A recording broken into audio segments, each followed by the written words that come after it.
Bismillahirrahmanirrahim. Assalamualaikum warahmatullahi wabarakatuh. Alhamdulillah, alhamdulillahilladzi hadana lil Islam. Asyhadu an la ilaha illallah wahdahu la syarikalah. Wa asyhadu anna Muhammadan abduhu wa rasuluh la nabiyya ba'dah. Allahumma salli wa sallim wa barik ala nabiyyina Muhammad wa ala alihi wa sahbihi ajma'in, amma ba'du. Faya ayyuhal mu'minun, ittaqullah haqqa tuqatih wa la tamutunna illa wa antum muslimun. Wa ya ayyuhalladzina amanu ista'inu bis sabri was salah innallaha ma'as sabirin. Al-ayah. Jamaah subuh rahimakumullah. Marilah kita lanjutkan ke hadis berikutnya. Wa an Rafi'i, dan dari Rafi' ibni Hudij bin Khadij radhiyallahu anhu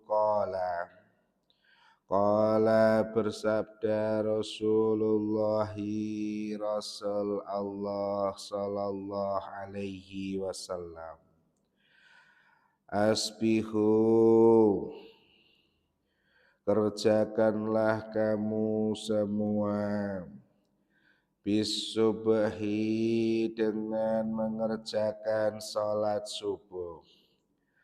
Fa innahu, maka sesungguhnya salat subuh, a'zamu, lebih besar, li ujurikum, pahala kamu semua.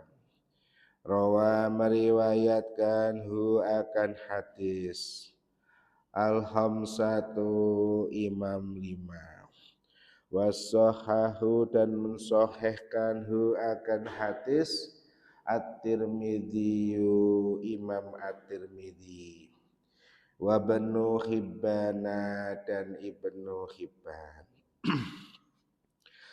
Hadis ini menjelaskan bahwa Nabi memerintahkan kepada kita semua untuk mengerjakan salat subuh. Kenapa sih harus mengerjakan salat subuh?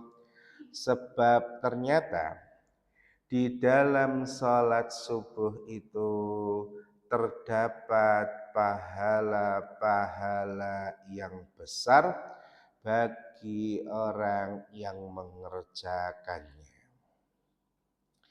Tentu setiap pahala besar ada konsekuensinya, yaitu harus seseorang siap bangun pagi-pagi, harus siap dengan mengambil air wudhu, harus siap untuk datang bondong-bondong ke masjid mengerjakan salat subuh.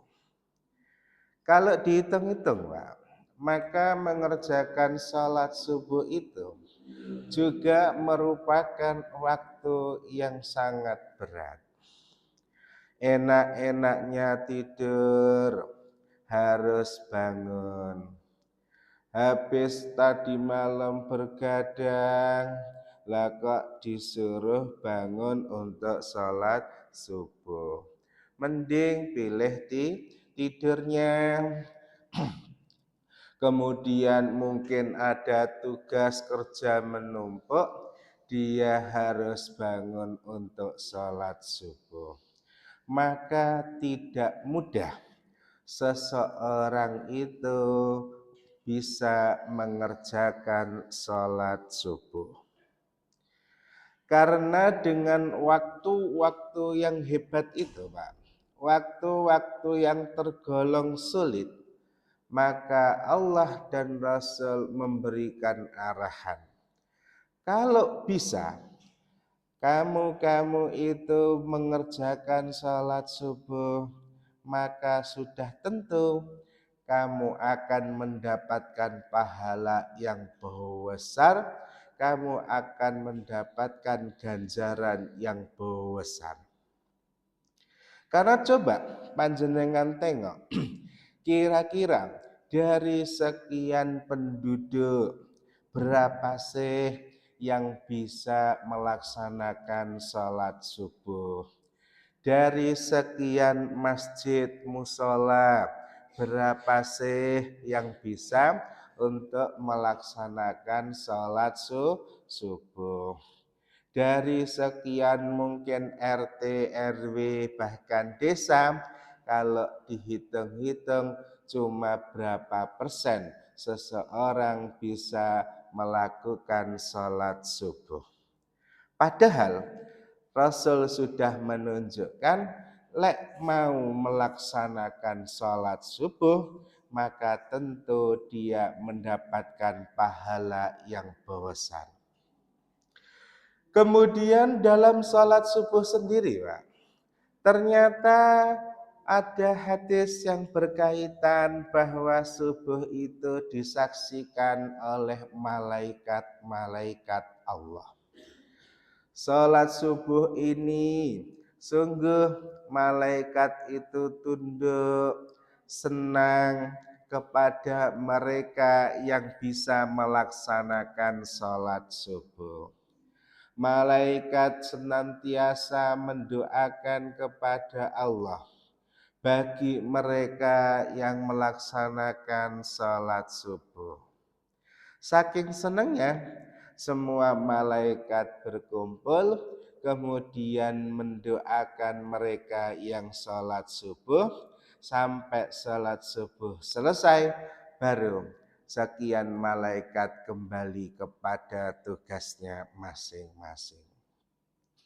Maka jamaah subuh rahimakumullah, walaupun begitu berat untuk melakukan ini, kita harus termotivasi untuk bisa melakukan sholat subuh di awal waktu. Pak, tadi kok telat? Iya, karena harus ke kamar mandi. Kalau ke kamar mandi nggak bisa sebentar, ya mestilah lama. Jadi harus diusahakan. Secapek apapun kita, kemudian sesibuk apapun kita, maka salat subuh jangan ditinggalkan. Lantas bagaimana Pak jika bangkong? Nah, karena banyak tugas, karena banyak ini dan itu, kemudian dia bangkong. Apakah harus sholat subuh atau tidak? Maka ingat, kembali ke perintah awal bahwa sholat itu hukumnya wajib. Walaupun panjenengan bangkong, maka tetap panjenengan harus melaksanakan sholat. Jangan merasa, Pak, saya sudah bangkong, bangun jam 6, berarti subuhnya sudah habis. Ya udahlah, berarti saya tidak perlu sholat. Tidak seperti itu. Kalaulah memang panjenengan tidak benar-benar tidak bisa bangun, dan bangunnya di jam 6 tadi, maka silahkan panjenengan tetap untuk melaksanakan sholat subuh walaupun di waktu duha. Maka subuh Pak ya, sholat subuh kalih duha. Untung panjenengan nggak pakai kunut Pak. Coba kalau panjenengan pakai kunut, bangun jam 6, kemudian loh sholat subuhnya belum, kemudian panjenengan sholat subuh pakai kunut, wah kelihatan, wah ini kelihatan bangkong gitu. Nah, kalau nggak pakai kunut aman, Mungkin orang melihat oh sholat duha, padahal nggih sholat subuh. Ini guyonan lawan Kak ya. Iya. Mari kita lanjutkan. Wa an Abi Hurairah dan dari Abu Hurairah radhiyallahu taala anhu darinya anna Rasulullah sesungguhnya Rasul Allah sallallahu alaihi wasallam qala bersabda Rasul man barang siapa adraka yang mengerjakan minas subhi yakni dari salat subuh rakaatan satu rakaat qabla al-tatlu'a bahwa terbit ansamsu matahari qabla al-tatlu'a sebelum terbit asamsu matahari faqad adraka maka sungguh dia telah mengerjakan as-subha salat subuh. Waman dan barang siapa adraka yang mengerjakan kamu rakaatan satu rakaat minal asri dari salat asar qabla al taghruba sebelum bahwa terbenamnya as-samsu matahari faqad adraka maka sungguh mengerjakan kamu al-asra salat asar muttafaqun disepakati alaihi atas hadis. Hadis ini menjelaskan suatu ketika Rasul memberikan informasi kepada para sahabat yakni barang siapa di antara kalian mengerjakan salat subuh kemudian masih mendapati satu rakaat salat subuh sebelum terbitnya matahari maka sungguh kalian itu sudah mengerjakan salat subuh secara sempurna. Kemudian barang siapa di antara kalian yang mengerjakan salat asar kemudian mendapati satu rakaat sebelum terbenamnya matahari maka sungguh kalian sudah mengerjakan salat asar secara sempurna. Maksud dari hadis ini Pak memberikan pengertian jikalau seseorang itu di waktu subuh kalaulah tadi bangkang Pak ya bangkang kemudian akhirnya dia bangun lantas dia sholat subuh kemudian dia itu mendapati satu rakaat dalam sholat subuh artinya satu rakaat selesai kemudian dia menuju rakaat yang kedua ternyata menuju rakaat yang kedua dia itu masuk waktu bahwa matahari sudah terbit. Maka kalau konsep waktunya Pak, kalau matahari sudah terbit, hilanglah waktu salat subuh. Namun karena dia mendapati satu rakaat sebelum matahari itu terbit, maka salat yang dia lakukan dianggap sempurna. Artinya salatnya sah-sah saja. Saged dipahami? Nggih.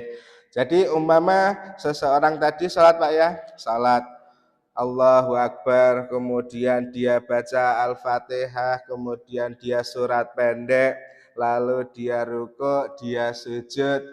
kemudian dia bangkit lagi menuju rakaat yang kedua, sedangkan itu dilakukan sebelum matahari itu terbit, maka dan menjumpai bahwa rakaat yang berikutnya matahari terbit, maka sholatnya itu sah, tetap dianggap penuh. Nah, tetapi jangan sampai habis itu merasa habis sholat, ini penuh berarti langsung salam, assalamualaikum. Tidak, tetapi lanjutkan rakaat kedua sampai selesai.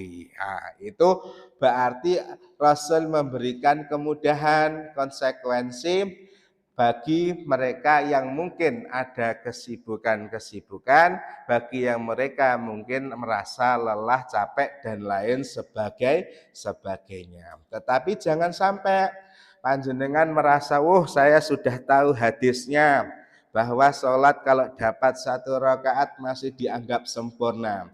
Akhirnya nyantai-nyantai dulu, layah-layah, ngopi bareng, rokokan, habis itu sudah mendekati, ini sudah mau terbit, sholat dulu, Allahu Akbar. Nah, tidak boleh, berarti dia bermain-main dengan waktu sholat.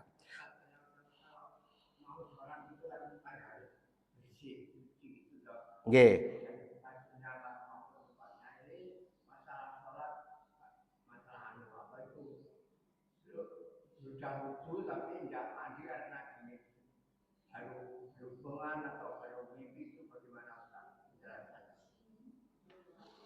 Nggih, berarti artinya dia mimpi basah.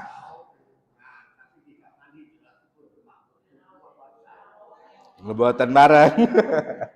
Jadi kalau seseorang itu satu dia berhubungan entah keluar atau tidak, maka hukumnya dia tetap mandi janabat terlebih dahulu. Pak, gimana seandainya itu duwingin, saya nggak sanggup untuk mandi janabat, mama gitu.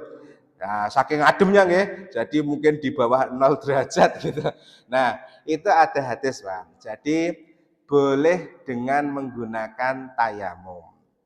Jadi tayamum itu sebagai pengganti dari mandi janabat.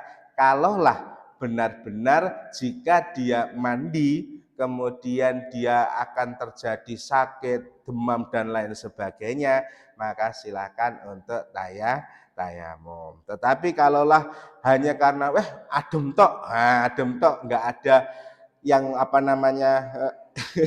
alasan khusus gitu, maka ya harus mau nggak mau harus mandi, karena syaratnya dari keluar mani dan seterusnya itu dia harus mandi terlebih dahulu, bersuci baru melaksanakan salat. Ya enggak apa-apa enggak apa-apa, betul napa-napa. Nggih, umpama jenengan godhog, saat dingin tetap menggunakan air hangat nggih, enggak apa-apa, kan bisa ngoten nggih. Jadi bisa. Jadi tetap untuk kategori bahwa seseorang itu ketika dalam keadaan junub, maka dia harus mandi janabat terlebih dahulu, mandi besar terlebih dahulu sesuai dengan aturan-aturan yang ada. Ingat bahwa ngapunten mandi janabat itu tidak berarti jenengan langsung mandi langsung biur-biur kemudian keramas dan lain sebagainya, tetapi ada aturan-aturan tertentu yang harus panjenengan lampahi, seperti cuci tangan terlebih dahulu, kemudian dibersihkan, mohon maaf kemaluannya, lalu mengambil air wudhu. Jadi wudhu layaknya seperti wudhu pada kita mau sholat, wudhu, kemudian silahkan menyela-nyela rambut, lalu mengguyang bagian kepala yang kanan terlebih dahulu. Jadi disunahkan untuk bagian kanan terlebih dahulu, baru bagian kiri. Setelah itu silakan panjenengan keramas, silakan panjenengan pakai sabun dan lain sebagainya. Kalaulah panjenengan akhirnya pipis, ya harus wudhu kembali kan nonton. Sakit dipahami, Mbah Rata? Halo? Sakit nggih? Nggih. Nah, kembali ke topik bahwa seseorang tadi ketika masih menjumpai satu rakaat, maka dia tetap mendapatkan pahala yang sempurna sebagaimana sholat pada umumnya. Begitu pula saat sholat asar. Jadi ketika sholat asar kemudian karena sibuknya, karena capeknya sehingga dia bangun-bangun kok mau mendekati maghrib. Kemudian akhirnya dia sholat setelah satu rakaat, kemudian dia bangun rakaat yang kedua, lah kok ternyata matahari terbenam dan berubah waktu maghrib. Maka tetap panjenengan lanjutkan 3 rakaatnya karena sudah dikatakan sholat yang sempurna. Pak, bagaimana seandainya kita telat kemudian kita takbiratul ihram, Allahu Akbar, ternyata kanan kiri kita sudah azan. Nah, jadi ke Allahu Akbar tiba-tiba langsung Allah, semuanya azan. Berarti sudah masuk waktu sholat yang lain. Itu ulama berbeda pendapat. Jadi ada yang mengatakan ya selama dia masih memenuhi takbiratul ihram sebelum sholat masuk waktu sholat lain, maka dia tetap dianggap sah. Tetapi ada pula yang mengatakan berarti dia hilang sholatnya. Sebab apa? Sebab hadis ini mengatakan rakaatan. Jadi sholat dianggap sah atau dianggap sempurna ketika seseorang itu sudah mendapati satu rakaat sempurna. Jadi sudah mendapati satu rakaat sempurna, kemudian ternyata masuk waktu sholat lain, maka sholatnya ini tetap tergolong sah dan tetap tergolong sempurna.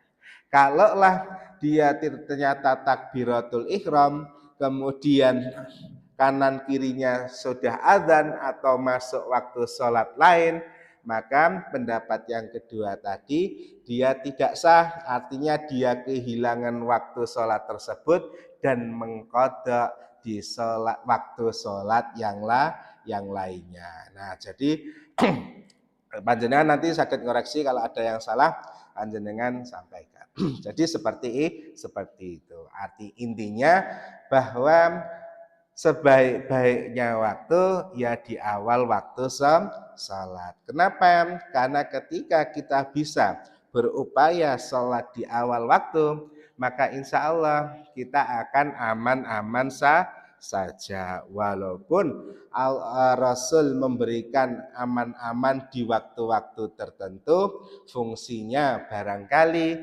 seseorang itu masih repot, barangkali seseorang itu masih capek, masih lelah, mungkin dari perjalanan jauh, maka ada rukhsah-rukhsah, ada keringanan-keringanan yang membuat seseorang itu harus tetap bisa menjalankan ibadah sholat. Kembali lagi bahwa sholat tidak bisa untuk ditinggalkan.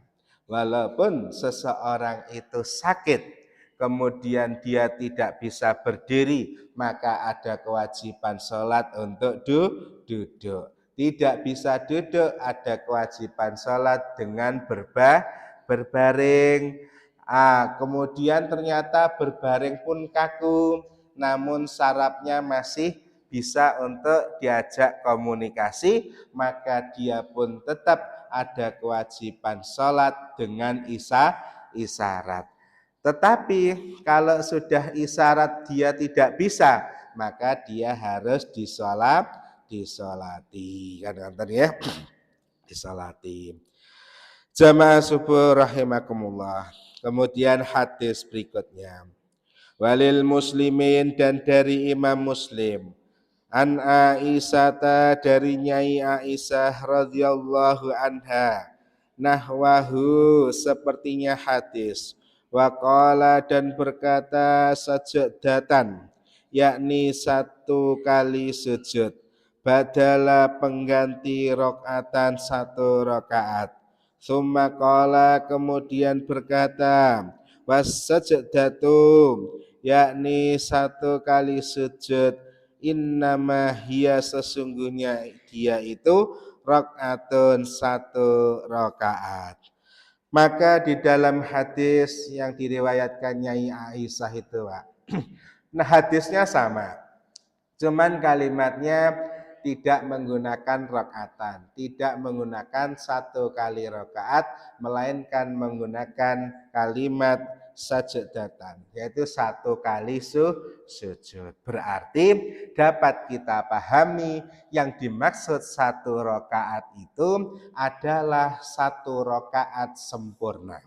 Jadi satu rakaat sempurna berarti mulai Al-Fatihah, kemudian surat-surat, kemudian panjenengan ruku, kemudian iktidal, kemudian sujud. Nah, sujud duduk di antara dua sujud, sujud lagi, baru berdiri. Maka itu dianggap satu rakaat sempurna. Sehingga jika menurut hadis ini patokannya kalau kita masih bisa mendapati sholat dengan satu rakaat yang sempurna, walaupun nanti rakaat berikutnya masuk waktu yang lain, maka sholat kita dianggap sempurna. Demikian yang bisa kami sampaikan. Insya Allah kita lanjutkan minggu depan. Akhiran, wassalamualaikum warahmatullahi wabarakatuh.